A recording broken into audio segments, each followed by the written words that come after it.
Right now, if you want to watch two teams fight over a ball, you turn on a screen. You know the rules before it starts. You know when it ends. You know exactly who's allowed to hit whom and how hard and with what. None of that was guaranteed.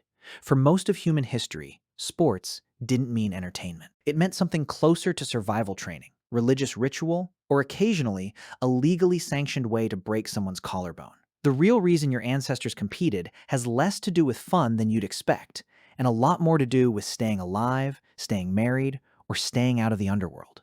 Start with the modern assumption. You probably think of sport as something separate from real life. A break, a game, a way to blow off steam after the important stuff is done. That's a very recent idea. For tens of thousands of years, physical competition wasn't a break from survival. It was survival, just dressed up. Consider persistence hunting, one of the oldest athletic events humans ever practiced, and one nobody built a stadium for. Long before bows and spears were reliable, some early human groups, including, evidence suggests, hunter-gatherer communities in the Kalahari, ran animals to exhaustion, literally. A human can't outsprint an antelope, but a human can outjog one, for hours, in the heat.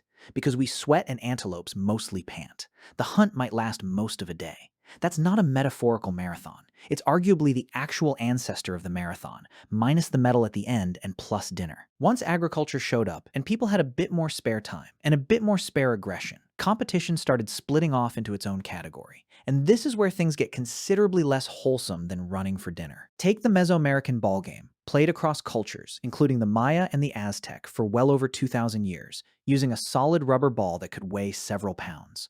Players struck it with their hips, forearms, or thighs, no hands, through narrow stone hoops mounted high on the walls of a ball court. It required serious athleticism.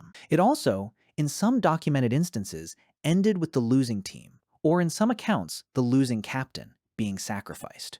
Historians still debate exactly how often that happened and under what circumstances, but the fact that it was even a possibility tells you everything about how seriously the stakes were taken. Losing wasn't just embarrassing. It could be your last game, in the most literal sense. Compare that to something you'd assume was purely for glory. The ancient Olympic Games, first recorded around 776 BCE in Olympia, Greece. You'd think winning got you a nice trophy and a parade. You'd be underselling it. Olympic victors could return home to a life with genuinely reduced obligations. In some city-states, free meals for life, exemption from certain taxes, front row seats at public events forever. Some victors even had poems commissioned about them by professional poets, which is essentially the ancient equivalent of getting your own hype documentary.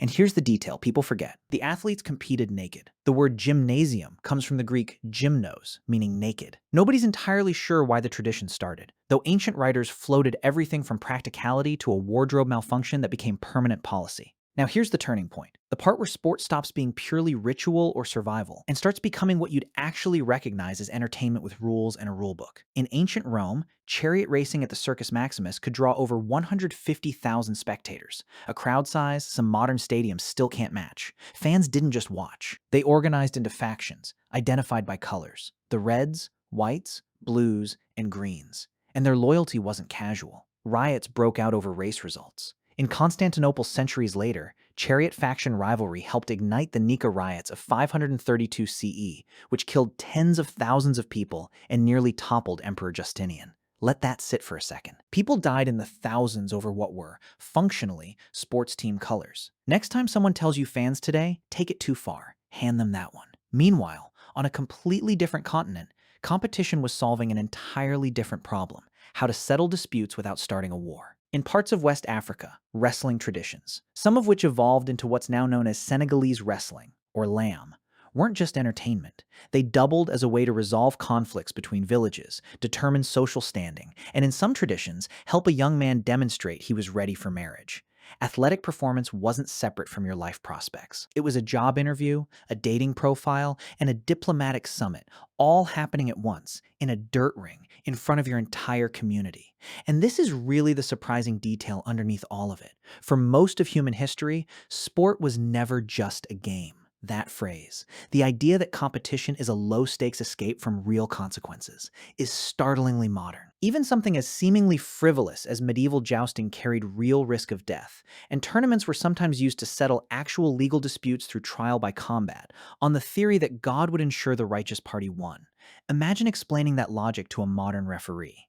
Even the equipment tells the story. Boxing wraps, roughly similar in concept to ones used in ancient Greece and Rome, sometimes incorporated hardened leather or metal studs, turning bare-knuckle boxing into something closer to a weapon than a fitness routine. The Roman version, cestus fighting, was brutal enough that it eventually got phased out of gladiatorial games for being, by Roman standards, excessive. That's worth pausing on. It takes a lot to be too violent for the Colosseum. So when did sport become the thing you know now? Organized, spectated, mostly survivable? That shift really only picked up speed in the 19th century, with standardized rulebooks, national governing bodies, and the gradual separation of competition from religion, warfare, and courtship. The modern Olympics, revived in 1896, deliberately borrowed the ancient Greek name and mythology while quietly dropping the nudity, the animal sacrifices, and the part where losing might get you executed. Good editing, honestly. Which brings you back to whatever's currently playing on your screen. Somewhere underneath the jerseys, the sponsorship deals, and the offside rule nobody can fully explain is the same basic impulse that had your ancestors sprinting after antelope in the Kalahari heat, or risking their necks in a Mesoamerican ball court, or wrestling in a village square to prove they were husband material. The stakes have gotten smaller. The shouting has not. So next time you're yelling at a screen because your team lost on a technicality, take some comfort. At least nobody's demanding a sacrifice. Probably.